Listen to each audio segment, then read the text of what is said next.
अस्सलाम वालेकुम। पीटीआई के टाइगर्स, आपने बिल्कुल हार नहीं माननी, हौसला नहीं हारना, क्योंकि आपको मालूम है कि इंशाल्लाह हम 180 सीट जीत चुके हैं। 2/3 मेजॉरिटी है हमारे पास इंशाल्लाह। मैंने कल भी इस पर वीडियो बनाया था कि वज़ीर आज़म इमरान खान ही होगा, क्योंकि इसके अलावा पीटीआई के अलावा कोई और ऑप्शन है नहीं। और पीटीआई के साथ जिस तरह धांधली किया गया, पीटीआई ने तकरीबन 70 ऐसी सीट्स है जिस पर पीटीआई मुकम्मल तौर पर जीत चुकी थी और उस पीटीआई को हरवाया गया। लेकिन कोई बात नहीं, आपने हार नहीं मानना, क्योंकि आपको मालूम है कि अदालत जाएगा और अदालत वापस पीटीआई को ये सीट देगा, क्योंकि पीटीआई के पास फॉर्म 45 मौजूद है और इससे बड़ा और कोई सबूत है ही नहीं।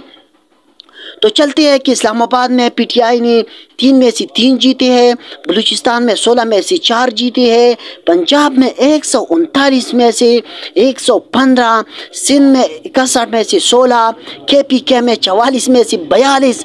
पठानों ने एक बार फिर कमाल कर दिया और ये जाहिर कर दिया कि वो पहले भी खड़े थे, अब भी खड़े हैं और फिर भी खड़े रहेंगे। तो टोटल 263 सीट्स है, जिसमें से 180 पीटीआई के पास है। यानी पीटीआई के पास 180 सीट्स है। तो 2/3 मेजॉरिटी की जो बात कर रहे थे इमरान खान, वही हो गया। सामीन, आज की वीडियो में बस इतना ही। मज़ीद मालूमात के लिए ज़रूर मेरे यूट्यूब चैनल हज़रत यूनुस स्किल्स को लाइक, शेयर और सब्सक्राइब करें और बेल आइकन को भी दबाएं, ताकि नई आने वाली वीडियोस आपको बर वक्त पहुँच जाए। कोई फिक्र नहीं करना, इंशाल्लाह वज़ीर आज़म, मैंने कल भी वीडियो बनाया है और आज भी कह रहा हूँ कि वज़ीर आज़म इंशाल्लाह इमरान खान ही होगा। वस्सलाम।